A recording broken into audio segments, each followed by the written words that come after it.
Welcome to the Divorce Survival Guide podcast, where we have open and honest conversations about co-parenting, separation, divorce, and the hardest question of all, should you stay or should you go? I'm Kate Anthony, your divorce survival guide, and I'm here to help you navigate some of the roughest waters you've ever swum in and answer some of your toughest questions. I've been to hell and back.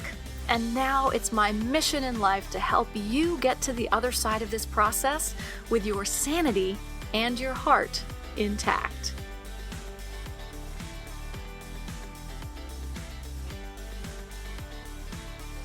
Hey everyone, welcome back. Happy July. Can you believe it? Holy moly. Summer, she is flying by. So today I have with me, I brought back my friend Lena Derhally. As I said, I think I told you in our first episode that Lena wrote 2 books. And, you know, she first came to me to talk about the Facebook narcissist. And then I found out that she wrote a book on Chris Watts. And I was like, oh, yes, we will be doing a show on that as well. So that's what we are here to talk about today. I just want to remind you that if you haven't submitted a Q&A and you have something that you want me to answer on a Q&A episode, submit them, kateanthony.com/questions, and I will get to them. And I am spending the rest of this summer writing my book. So it's due to the publisher in September. It will not be out until 2024, so don't get too excited. But just send me all the positive, happy vibes, because I think I'm gonna need it. That's all. All right. So just a recap, Lena Derhally is a licensed and Imago certified psychotherapist in private practice. She is the author of the Amazon true crime and criminology bestseller, My Daddy is a Hero: How Chris Watts Went from Family Man to Family Killer, and the forthcoming pop psychology book, The Facebook Narcissist: How to Identify and Protect Yourself and Your Loved Ones from Social Media Narcissism. She was also formerly a clinical instructor in the Department of Psychiatry and Behavioral Sciences at the George Washington School of Medicine, where she mentored medical students. So Lena knows what she's talking about. So we're going to talk about Chris Watts. If you don't know who Chris Watts is, we're going to break it down in the beginning of this episode. So listen up. Here's my conversation with Lena. Lena, thank you so much for coming back and talking to us about your first book. Spoiler, when I first met Lena, we were going to talk about the Facebook Narcissist, which we've already done. And then I found out that she wrote this book about Chris Watts, and I immediately was like, oh, we need to talk about that too. So here we are. Yes. Thank you for having me back to talk about Chris Watts. Yeah. So for those who don't know this story, will you kind of give us the sort of overview of who Chris Watts is and what he did? Yes, for sure. So in 2018, August 2018, to be exact, the world was sort of captivated by this media story that really took off because there's this man named Chris Watts and his pregnant wife, Shanann, and his 2 daughters, Bella and Cece, who were 3 and 4 years at the time, 3 and 4 years old at the time, had vanished into thin air. Like, just within maybe 5 hours from their last contact, they were just gone. And everything was still there. The car seats in the car were still in the garage, and they live in Colorado. So it's not a city where you just walk places. Shanann's purse and medications and keys and everything were still there. And so, the media picked up on the story, missing pregnant women, little girls. And Chris Watts did this interview on his porch, pleading for them to come home. But every single person who watched that interview, including myself, was like, something is really off with this guy. Something's off, yes. including me. Yes. I was like, oh, he killed them. Yes. Yeah. I think every single person who saw that interview, I don't know what it was, but there was something about him, and it didn't really match up though with the picture. So he's standing in front of this, nice, beautiful suburban home, and he's objectively, not knowing what he did. You would look at him and be like, oh, he's a pretty handsome guy, tan, Oh yeah, toned, pretty nice looking guy. Who seems like a normal husband and father. Anyway, it just unfolded really quickly. And within days, the FBI, the CBI, Colorado Bureau of Investigation, had got him to confess and to locate the bodies. And the bodies of the girls were both in separate oil tanks on the oil field where he worked. And then his wife, Shanann, had been buried in a shallow grave not far from that. But in the beginning, and I think this is actually very important to the story and probably how, Kate, you and I are going to discuss the story, is in the beginning, in order to extract a confession from him, the CBI fed him a line, which was basically like, did your wife hurt the girls? And then did you hurt your wife? Because in these kind of, investigations and interrogations, they want them to confess to something. They don't care what. So like, we just want to get you for something first. So Chris took that idea and was like, oh yeah, Shanann, I told Shanann I was leaving her. And then I saw her on the baby monitor strangling the girls. And so I went, and then I killed her in a fit of rage. And then I didn't know what to do. So then I went and buried them all. So that's going to be a very important piece to how the rest of the story ends up unfolding. But ultimately he was convicted. He has life sentence. He was convicted on, several counts of first-degree murder, unlawful termination of a pregnancy, tampering of evidence, all these different types of things. So, and ultimately he did fully confess multiple times to the real story, which was he murdered his children and his wife to start a new life with another woman. And the new woman was like, well, what? Because the new woman didn't even know that he was married, right? Am I right? Well, there's various accounts of this. There's a whole group of people who are dedicated to hating this woman, and she has, from what we know, changed her name and moved because of the harassment. Oh my God. I think, she claims that she didn't know he was married, or he said that he was separating, which is totally possible. Right. However, there were some, they pulled up some of her internet searches and things. And a year prior to the disappearance, this was even way before she even started her relationship with Chris, she had Googled the name Shanann Watts. And so like she had sort of been looking her up before. And Shanann had a very public Facebook profile, which again is very important to this case, because that's a lot of how we see the victim blaming unfold, was sort of this window into Shanann's life and her parenting and all of these things. So, I mean, people are a little bit suspicious, like you weren't Googling his ex, and she's public, and like in her profile, she's posting about her third pregnancy and, all these things. So it's hard to say if the other woman knew. But I strongly believe she didn't know he was going to kill his family. Like that's something I don't think she had any, She was not complicit in the murders. No, but some people do. Some people do think that, but I personally do not. Okay. Yeah. So why is this story important to us? Like, why are we talking about this story on this podcast? Yeah, I think it's really important because the reason I wanted to write about the story, and the book is not just this true crime book, it's actually a case study in narcissism. And I was taken aback because when I was first watching the case unfold and getting into it before I even decided to write a book about it, I just could not get past the fact that Chris didn't seem like this sort of typical narcissist, in the sense that, we talk about the love bombing, the devalue, and the discard phase, which he did all three of those. But the timeline of it was just really bizarre. And the fact that he was married and together with Shanann for 8 years in total, and his mask did not slip off until 8 years later, when he started an affair with this other woman, which all it took was his wife going from Colorado to North Carolina for 5-6 weeks over the summer, while he stayed home because he had to work. And that's how this affair unfolded. And within that short time frame, he realized, I don't want to be married. I don't want to have a family. And I'm going to kill my family. But that like progression was so fast to me. I was like, how do you? Yeah. And we know this because because Shanann had such a public profile, because she was involved in some MLMs. And so she was, she was always doing these Facebook videos, and he was often in them, and he was completely, as you know, there's so much evidence that shows this man is a completely dedicated family man.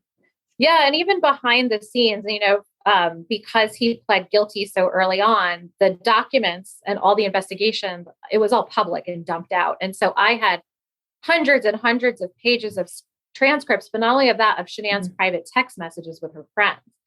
And so within, and she was very honest with her friends. And so even though she wasn't airing out her dirty laundry on social media, behind the scenes, when she's starting to notice, when the devaluing phase starts happening, and she's starting to notice that, you can tell the rug has been so pulled out from under her, because Chris was the one who wanted the third baby and kind of talked her into it. She was having the boy he always wanted and all of these things. So she's just, like all of us who have been through the love bombing and then devaluing phase, it's just like such a shock when the mask comes off and the cruelty starts. And it's like, he obviously doesn't want anything to do with her anymore. And she's just shocked. Like, how does this person who I thought I knew for so many years is just like this? Like, you snap your finger and he is a different person. Like, and you can see her distress talking to her friends. Like, what is going on? Like, something's got to be up. This has never happened. We've never had problems like this, So she herself was like, what happened to my husband? That, I think, is the fascinating part of this, right? It's that it really was on a dime. Like, everything was great until suddenly it wasn't. Right. And then it goes from like, it's great, to like, oh, wow, he's kind of being an asshole, to murder. Right. Within weeks. It's like she didn't even have time to process the change, because like the murder happened literally the night she got home. Of him changing. Yeah. But also, like, she got home from North Carolina. She was home for a week, and then she went on a short business trip with her company Thrive with some of her girlfriends. And even on the trip, her friends were kind of like, she wasn't acting right. But he was playing along at this point, because I believe he had premeditated this. And so he was pretending like he was kind of into salvaging the marriage. So they were supposed to go to Aspen for the weekend together when she got back. So he's playing along with her, in her final text messages with him. She's asking him, what do you want for dinner? He's like, green beans. They're having these sort of mundane couple conversations, with her having zero clue. In one of his confessions, he says that he smothered the girls in their beds before she got home. So you could potentially look at it as she's coming home to what she thinks is, a normal family environment, when he may have already attempted to kill her children, because he also said that after his first attempt of smothering them, they were still alive, which kind of goes back to the torture he put his daughters through, because he essentially killed them twice, as he would say. Jesus. So this is like, as you said in your book, you sort of look at this as we're not changing into a true crime podcast here, you guys, even though that, you all know that that's, one of my obsessions, but we are not turning into a true crime podcast. We're looking at like what happened, so that we can all sort of look out for were there signs that Shanann missed? Are there signs that we should be looking for? Like, how do we use this case as a study to help us understand this, I don't know, this horrible, mental turnaround, right? Or reveal or whatever. Yeah. Mm-hmm. I believe there definitely were signs, but I have to say that before I say what I think there are, and that's why I wanted to write this book, is like, well, and I don't think Shanann or anyone who knew him could have ever seen this coming or stopped it. I think that's impossible. Yeah. But I think there were some signs. But that said, some of these signs could also mean that this person is not a murderer or a psychopath. I also believe Chris Watts is a psychopath. Mm-hmm. Because I don't think he has any empathy or attachment. And, and I spoke to a criminal psychologist about this, and she calls him a failed psychopath, which I thought was really interesting. because psychopathy, we only see it as, if we're true crime junkies, as serial killers or people who torture small animals. Right. But a lot of psychopaths function in society and are never violent. And so those are the nonviolent psychopaths, or what criminal psychologists refer to as community psychopaths. And they could be your next door neighbor. They could even be a teacher in your kid's school, But the thing about psychopaths is that they don't have the same emotional landscape that a normal person has. They don't have the same attachments. And so they're kind of flat, but they learn to mimic.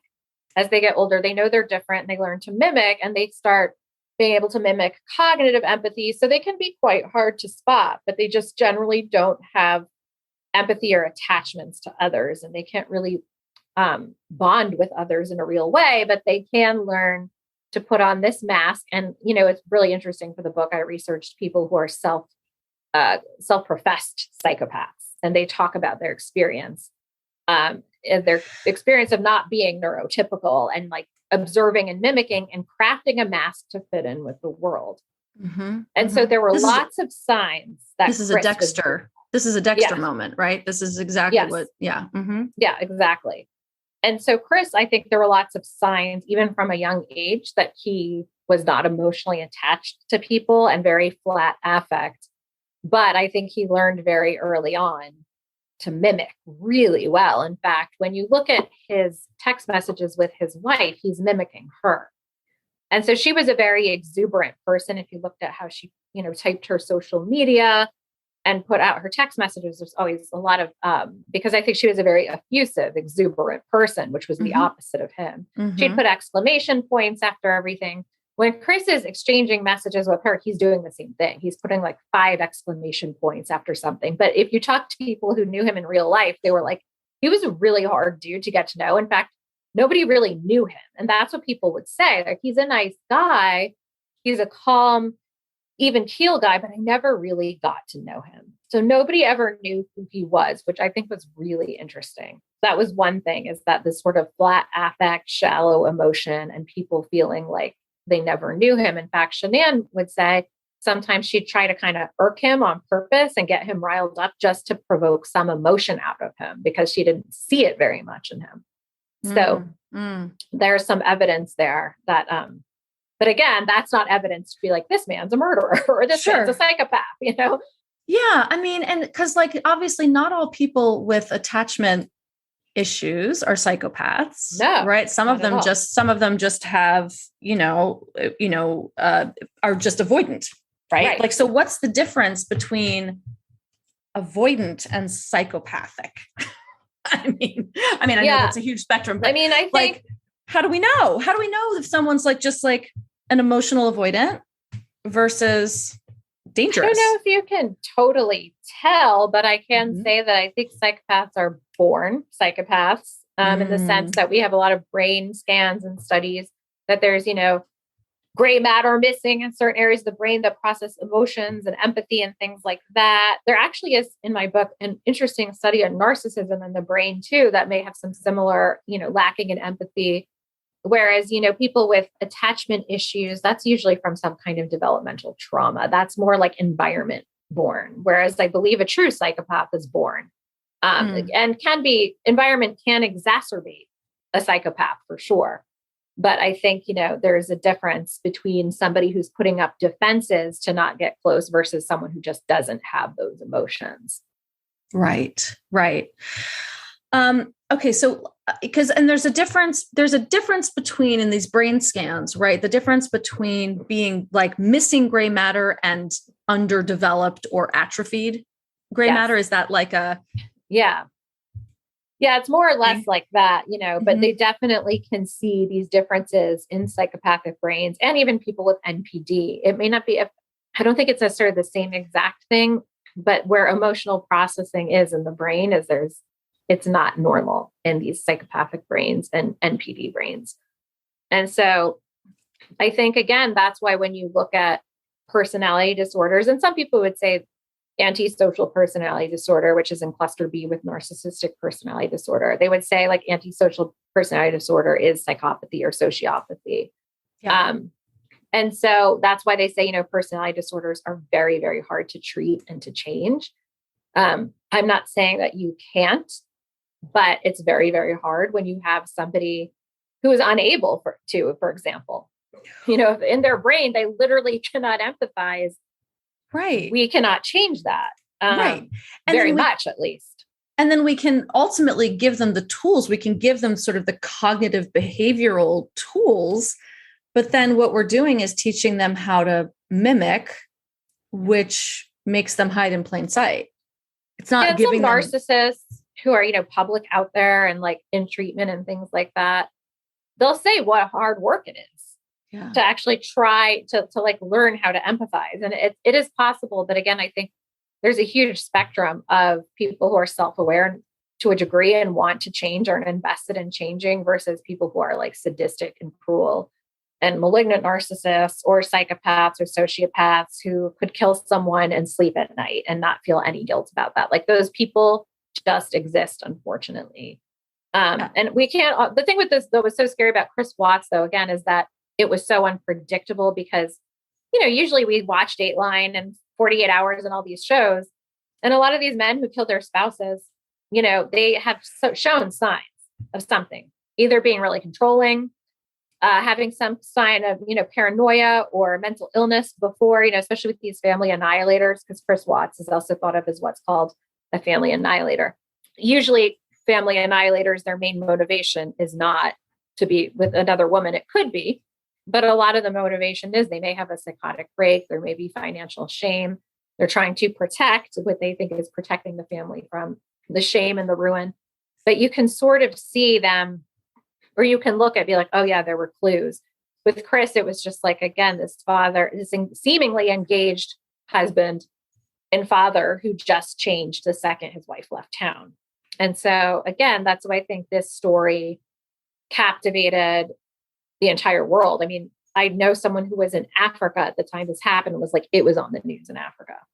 Oh, wow. Wow. So, I mean, that's why this literally has a cult following, right? This whole story. And this is why. Yeah. Yeah. I think part of it was the social media presence and people really being voyeurs in a way that we never have before to a case like this. It's just the amount of video footage. And even in the investigation, the first officer on the scene to the Watts house when Shanann's first reported missing, literally within maybe 10 hours of her best friend last seeing her. Mm-hmm. This is a very short window of time.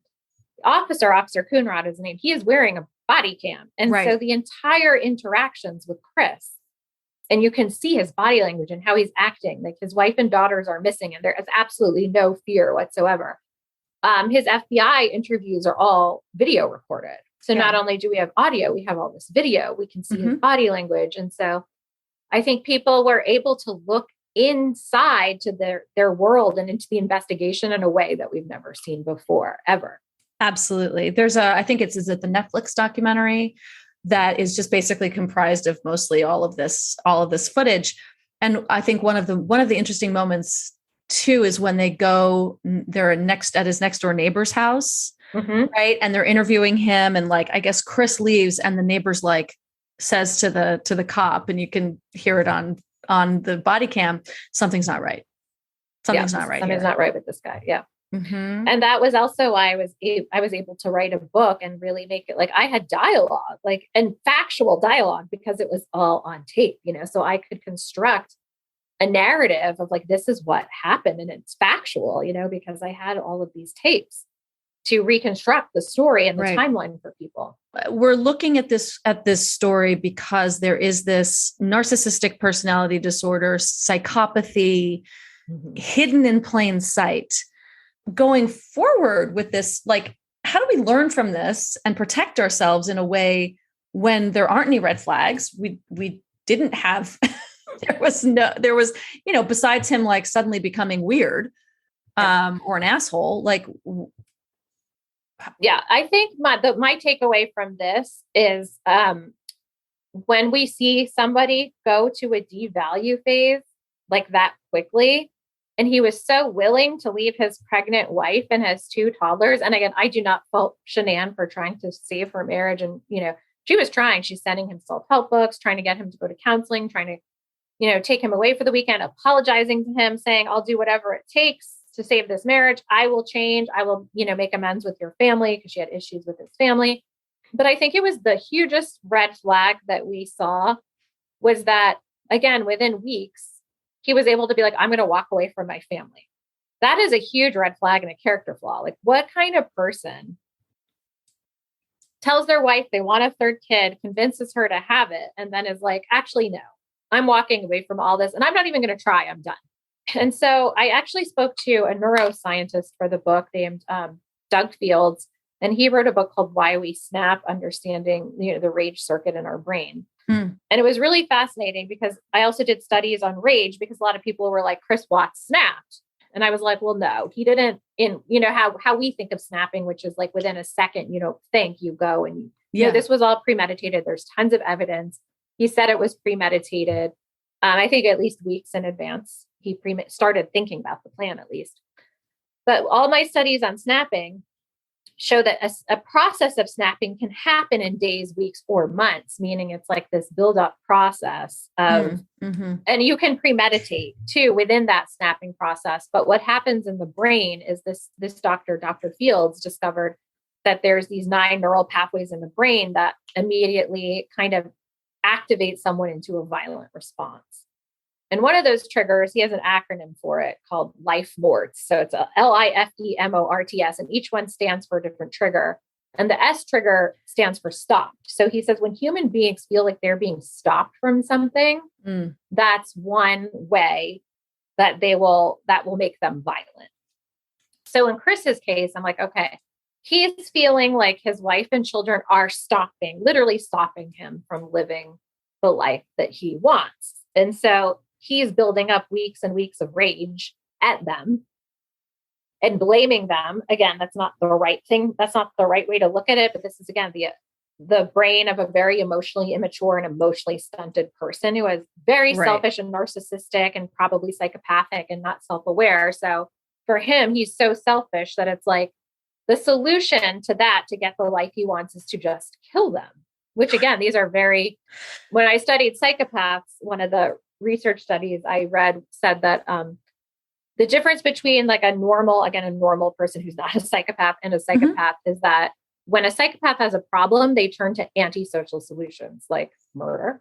When a normal person like Shanann has a problem, they turn to what's called pro-social solutions. And pro-social solutions are what Shanann was doing: therapy, books, reaching out to friends. And so again, that was a real indicator to me of the difference, at least in the brains and the thought processes of Chris versus Shanann and Chris versus a normal person. There's also really telling things Chris has said in interviews that I've dissected that I'm happy to share with you too. Yes, please. I'm curious. And now a word from our sponsor. Back to school season is coming up, which can be difficult for those going through a divorce. This is especially true when alcohol and child safety is a concern. So as you know, on the Divorce Survival Guide podcast, my mission includes helping people keep their children as safe as possible while in an often high conflict divorce. So that is why I've partnered with SoberLink to help offer resources to help you navigate the upcoming back to school season. SoberLink is a remote alcohol monitoring technology created to help prove sobriety in custody cases. The system includes a high-tech breathalyzer device with facial recognition that allows you to receive real-time updates from monitored co-parents anytime, anywhere, allowing for swift intervention for improved child safety. SoberLink has helped hundreds of thousands of people document proof of sobriety in real time for peace of mind in child custody cases. SoberLink is currently offering free back to school and divorce packets that include a Q&A with a top divorce attorney. I think I happen to know that this is our friend Susan Guthrie. It also has a back to school checklist, communication tips, and more. So go to soberlink.com/DSG to request your free packet today. That's soberlink.com/DSG. And now back to our show. Yeah. But before we do that, I do want to do that. I think I want to highlight that, like, for people listening, like if we're like, what are we going to take from this, right? To possibly look for those antisocial solutions, like, okay, maybe not murder. When we are trying to present these pro-social, is that what you called it? Yeah. Pro-social and antisocial solutions. Yes. If we are coming at this with pro-social solutions and someone is denying them or coming up with other solutions that are not pro-social, right? I mean, if we're saying, let's go to therapy and they're saying no, that doesn't make them a psychopath. No, not at all. But I think what is something to pay attention to is, again, that ability to walk away. Mm-hmm. Yes. It's not just one thing if it's you, it's small children and a pregnant wife without, I mean, even if they're not murderers, something is wrong. Yeah. Something's not right. And you don't want to be with a person who's going to walk away from you like that when after all of that. And so my whole thing in the book was, if somebody is going to be so willing to easily walk away from you, maybe take a step back and don't fight them. Kind of just let them go. Yeah. Even if you have young children, you know, even if it doesn't mean they're going to murder you or they're going to be a psychopath, but I mean, at least it will give them the space to reflect. And it's sort of the idea, if somebody doesn't want to be with you, you don't want to force them there, no matter what, if psychopath or not, it's not going to end well, you know, trying to force somebody to be with you. Right. That's right. That's right. I mean, I just have like, I'm thinking about the clients that I have and the, you know, the numbers of stories I've heard of women, because I work with women and that's the demographic that I hear from, who say, you know, please, let's go to therapy. And their husbands will say, literally, I would rather get divorced than go to therapy. Oh yeah. I've had a client clients with husbands who have said the exact same thing. Right. And so like, that doesn't make them a psychopath, right? We shouldn't conflate these things. Not at all. No. Okay. And in fact, a lot of, again, these same people have developmental trauma or had bad prior experiences in therapy. Their defenses are so strong, but those could be narcissistic defense. Those are some traits of narcissism for sure, to be that defended. Yeah. To be like, I'm not going to cooperate or try compromising, to be in this relationship with you. Right. But it does not mean they're a psychopath, and it doesn't mean they're a narcissist either, but they could have some of those traits, because narcissism is also in theory thought to be a defense mechanism to protect from a lot of childhood developmental trauma. Now, not with all of them, but right. That's right. Yeah. But it doesn't mean that you take that and you're like, okay, because a lot of the time you deserve more. Well, right. And again, just because he's not a psychopath doesn't mean that like this is a healthy relationship for you to stay in. Right. And as a therapist, I don't tell people what to do. I'm not going to be like, you should or shouldn't leave this relationship. But I do say this, I don't really work with couples where one person has NPD or has shown signs of no empathy. And I've had couples like that come in where I didn't know. And I've basically said, because Imago, the therapy I do is all about empathy. Right. Exactly. And I remember one particular session I had where the husband was criticizing his wife in front of me for just like how she washed the dishes. I mean, it was just real cruelty, like he's picking on her for the littlest things with such contempt and disdain. And she's just sitting there crying the whole time. And I'm just, I was relatively new as a couples therapist. But, I turned to him at some point and I said, if we're going to continue with these sessions, you have to learn to try to empathize with your wife. And he turned to me and he looked at me and he said, I have no empathy for my wife. And I said, then I can't work with you, because it's only going to traumatize her even further to sit, I'm not going to sit here and listen to you berate and belittle her in front of me, abuse her in front of me. And I can't tell her, oh, you got to leave this guy. But I've spoken to women on the phone before and they've told me stories like this. And I'm saying, I can't condone that. I can't, there may be another therapist who will work with you, but I cannot do that, because I think you deserve more than that. And I can't sit there, and be okay with that. Yeah. And I'm very honest about that. Good. Yeah. Good. Because I think there's so many therapists who feel constrained, right? And this is why I'm a coach, not a therapist, right? Because I can say, be more directive, right? This is why I'm not a therapist or a mediator, because I can't hold back. Yeah. So, But there are, I think they're lucky to have at least had 5 minutes on the phone with you to hear like, no, that's not okay. And you deserve more than that. Yeah, well, I've actually, since writing this book, I've heard from so many women all over the world who have been in relationships with narcissists and psychopaths. And one of the things they always say is, my therapist didn't believe me either, because I'd be in couples therapists and I was the crazy one. And so a lot of my friends and I have actually been talking about this in regards to the Amber Heard and Johnny Depp trial, because, we're saying like, okay, maybe there's dysfunction with both of them, but the way Amber Heard is portrayed as the crazy one, when so many women who have been in abusive relationships are like, I was so dysregulated by the abuse that it, and so women have come to me and said, like, my therapist thought my husband or boyfriend was like the greatest thing in the world. Meanwhile, he's got all these prostitutes behind my back and, horrible, horrible things. And so as a therapist, I'm super sensitive to not allowing myself to be, sucked into that and the damage and the re-traumatizing it causes women who are in these abusive relationships to have to sit in therapy and have the therapist kind of fawn all over the narcissist. It's really bad. And so but there's not enough therapists who are trained in this to really understand that. And a lot of couples therapists, unfortunately, are trained where I know many of them who like think that we can empathize. It just takes time and you can get them to empathize or come around. And I always say, abuse is a no for me. Yeah. Unless the person is like, I want to change and I want to stop being an abuser, and I'm going to, okay, great. If the person wants to change, we can try. But for someone who is like, I have no empathy for my wife and I'm not going to try to empathize, hell no. Hell no. But would you do that in a couple setting, or would you do that? Like, would you still subject the wife to his abuse healing process? Like, is that? I wouldn't allow, I wouldn't allow abuse in my office. I wouldn't allow any criticism. Part of Imago is we teach people how to reframe and restructure frustrations.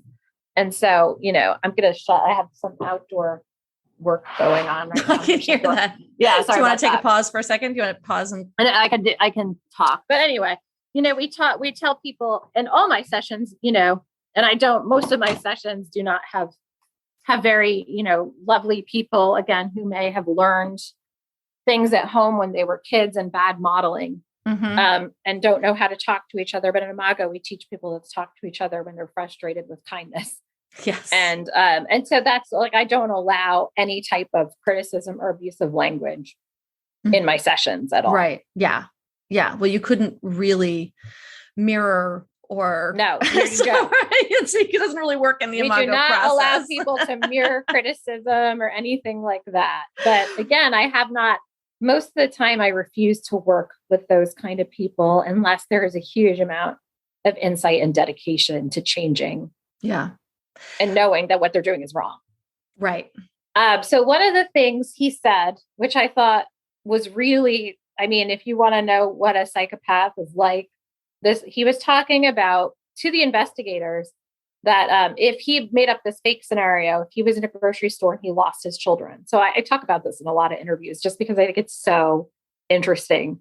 As a parent, Kate, and I've talked to other people, if you're a parent, even if you're a parent of a pet, okay, say your pet goes missing for a few hours, right? Panic, right? Now, if your kid goes missing in a grocery store for a few minutes, in a playground, even if you can't see them for a second, your heart immediately, it's just this instinct, right?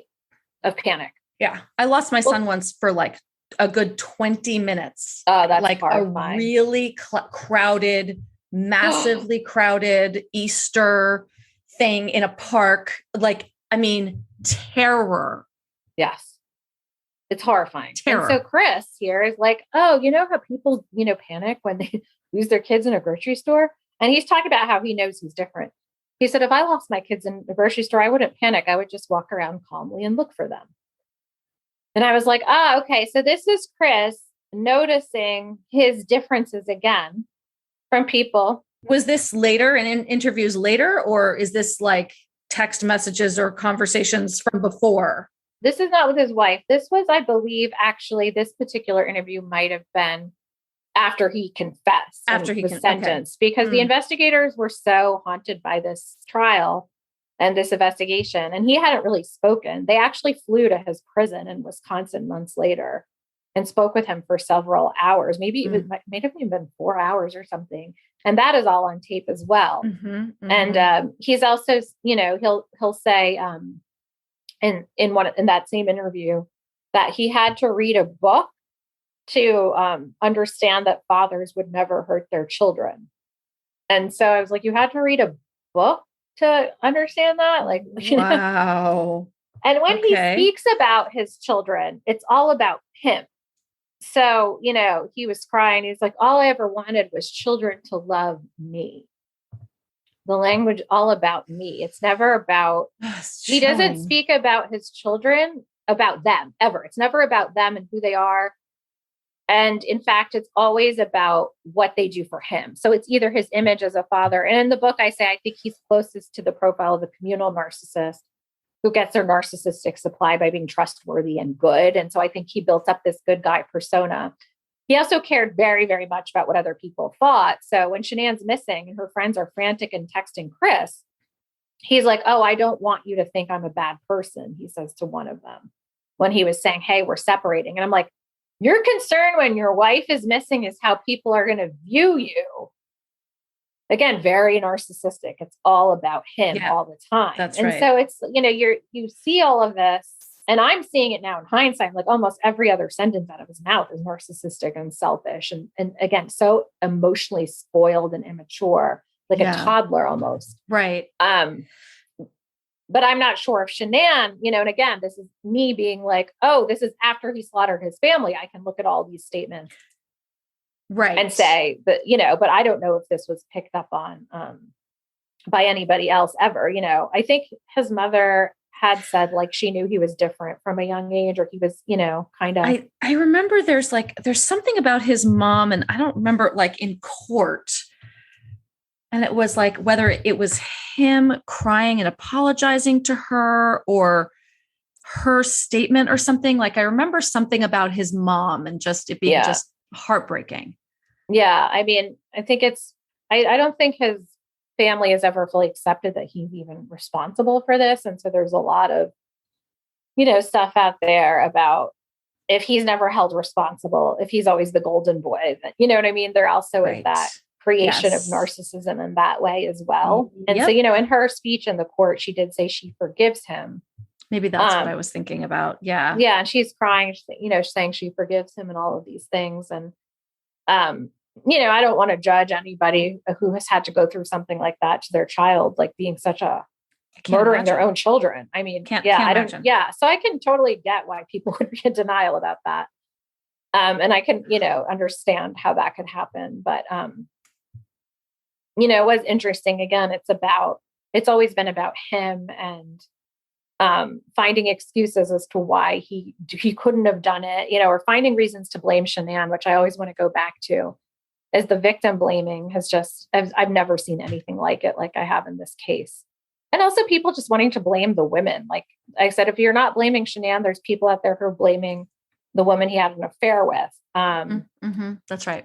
It's always a woman's fault, or some people out there are blaming the mother, it's always the woman. And in fact, if you go to my book Amazon page, the most helpful, you can mark a review as helpful. The most helpful review is a 1-star review of my book written by somebody who calls me judgmental for judging Chris. Chris Watts. Yeah. Is that funny? But also, if you look, it's a common theme in these negative reviews. They're angry with me for not telling the truth about Shanann, implying in these reviews that there was a responsibility by her in some way for her death. Wow. Some people have their real names attached to these reviews too, which is scary in itself. It's like, wow, you really think it's okay to blame a woman when her husband murdered her. Yeah. Pregnant in cold blood, and her daughters, and put them in oil tanks. But I was like, I am preserving. There's nothing this woman did wrong, first of all. Nothing. You Literally didn't like her nothing. social media posts. That you knew her through social media. No, you didn't know her. Right. You weren't her friend. You don't know Right. her. You Right. can't judge someone based on their social And media posts. by all accounts, she was a lovely, lovely Yes. woman.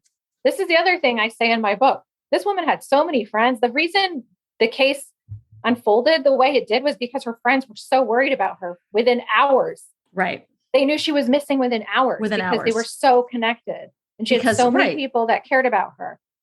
And so many people that loved her. Chris had no real friends, by the way, none. Yeah. Yep. So what does that flag. tell you? Also, what does that tell you? Mm-hmm. Well, and it also points, I mean, it's like, again, just because your husband has no friends doesn't mean he's a psychopath, because the way that we condition men in our society is such that so many men don't have friends. Right. But this is a problem. Yes. And I talk about this too in the book. Mm-hmm. There's a book called No More Mr. Nice Guy that I cite in my book, which is like, I do think part of the issue is that we're raising boys to feel like it's not okay to have emotions. And then they come out in these really unhealthy ways.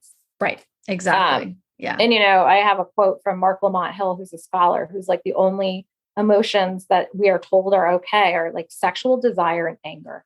Right. Those are the only socially acceptable emotions for boys and men. And I know the tide is turning a bit on this, and that it's getting better. And I, as a mother of a son, and you as well as Kate, I know that we're trying really hard to fight that in our own boys, but like the messages they're still getting outside of the home still very much are like, these kind of toxic masculinity themes, that we really have to work hard to break down and I do think that plays a part in all of this is, the inability for men to be able, and even psychopathic men or narcissistic men to be able to talk about things. Maybe somebody could have said, hey, there's a different solution to, if you'd been in therapy, who knows, but I do think that's a real part of the issue as well. Yeah. I mean, he had no one to talk to say, God, I'm feeling constrained. I'm feeling like I want something else. He's got all this rage bubbling inside, and he's blaming his wife and daughters for his, his life. He's a big boy, he's an adult man, but like he's letting it simmer and simmer inside until he explodes, which again is sort of the snapping part, you could say, which can be premeditated, but it's like the simmering is going on until, it's like I said, it's a perfect storm of factors, really.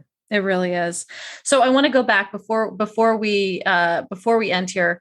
Let's go back to victim blaming and women always being sort of held responsible for their own victimization, and Amber Heard. The vitriol, the rage against Amber Heard is astonishing to me. Yes, and I already hear I can hear it now, a bunch of listeners even, right? Mm-hmm. Listeners to this podcast, people who are feminists, people who believe women still don't believe Amber Heard. So what the fuck is going on, Lena? I mean, again, it's, we are voyeurs into something we really know nothing about. We have some video, we're learning a lot. We have video, we're learning a lot for sure. But again, I look at it as it's not really, I don't really even fully know what's going on because I'm an observer. But I do know that they're, like I said, to put the full blame on Amber Heard to me is just, that's not right. It's not okay. And the labels and the trolling, we know now people are paying bots to have this, which is in the news recently. Bots are being paid by Johnny Depp's team, I think, to circulate. To slander her. Yeah. Even though he's the one suing for slander. But I think it was something from his team and these bots. Or, there's a hashtag like Amber Heard is a psychopath and things like that. But also I just don't understand why people care so much about other people's lives to the point where they want to tear somebody down like that. But yeah, it's really bad. From a domestic violence standpoint and survivor standpoint. It's even just people watching it. It's just bad for the whole movement. What's happening. It really is. And let's be really clear about why, because, women who are abused, who have not behaved well because in the face of their abuse, because as you said, they are, neurologically kind of skewed at this point, right? I mean, they have they are in a trauma response. They are not in their right mind. They are not in their right thinking. And all of their rational begging, pleading conversations, right? They go nowhere. So they take to, we're caged animals, essentially. Yeah. And, we exhibit really bad behavior, right? Right. The whole dysregulation. You're dysregulated. You're trying to, figure everything out. And you have these trauma responses that people are judging. Right. And then when as a victim, you're watching this whole thing unfold and you realize that you are, quote, not the perfect victim, because Amber Heard is not the perfect victim, which doesn't exist. Right. The number of women or the number of victims, I should say, who are not going to come forward now because this is what happens. Yeah. This is the punishment. And so many women already don't come forward. Exactly. It's like the amount of underreported abuse on any level is just, I don't even think we even know how vastly underreported it is because, especially if it's someone who's in power. Right. And that's like the thing. Someone was saying to me the other day, remind them a bit of Monica Lewinsky, Anita Hill type stuff before social media, Right. Exactly. And I think it's really important to, one of the things that defines domestic violence and intimate partner violence is the imbalance of power. Right. And while there may be abuse, kind of what looks like on the outside, what they call mutual abuse, which is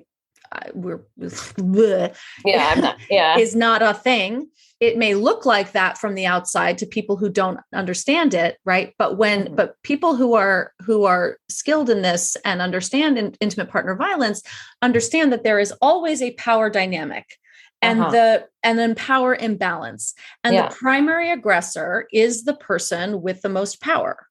Yes. And Johnny Depp had far more power.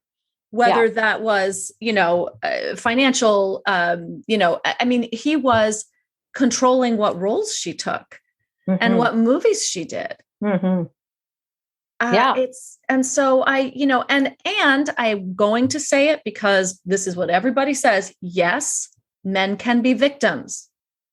Absolutely. Yes, absolutely. Yeah. Men can be victims. In my opinion, from watching and reading and also being a certified domestic violence advocate. Yeah. Johnny Depp is not a victim. Yeah. No, I agree. I mean, but I think it needs to be spoken out, but even people are scared to speak up now because again, you have conservative hosts paying for $50,000 for ads to smear Amber Heard too. They what is that?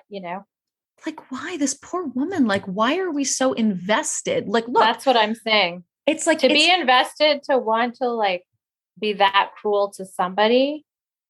What does that say about the person who's being cruel? Like, what is the need for that? What is the point of that? What is that accomplishing? And why is that so systemic right now? Yeah. And why do we care? Right. So much about, you know what I mean? I wish the trial wasn't televised. Yeah. But why are we so invested in Johnny Depp? Right. Like I grew up, I am 51 years old. 21 Jump Street was that was my teenage. That was it, Right. For those of you who are younger, there was a TV show before there was a movie. Johnny Depp walked on the scene like Brad Pitt. And it was like, whoa. And I, spent many years obsessed with him. I can let that go. Yeah. Now. Yeah. Yeah. I can let that go it's fascinating to me. Anyway. Okay. So takeaways about this Chris Watts, about what we should, what have we learned? Yeah. Again, I think the whole devalue thing, once a partner starts devaluing you,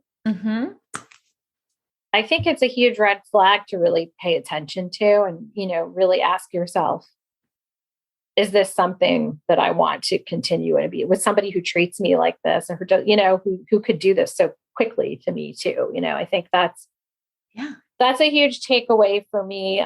Just thinking about, our own worth. And now, again, I have to say, Shanann was pregnant, had 2 little girls, and wanted to keep the family together. And of course, I fully understand that and don't think she did anything wrong. But again, I think as women, we have a very low bar sometimes for what we do. We will accept.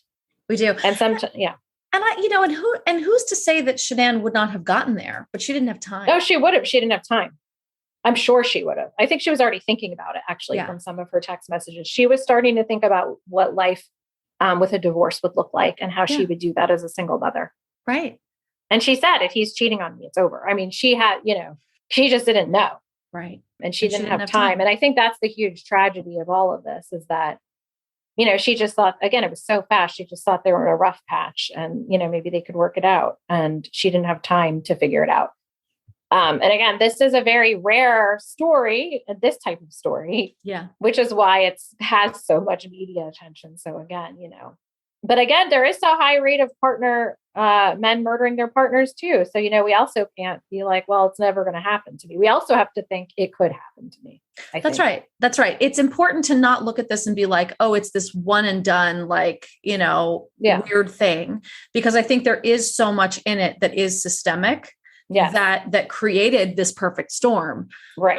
But each of the components of the storm still exist very broadly in our society.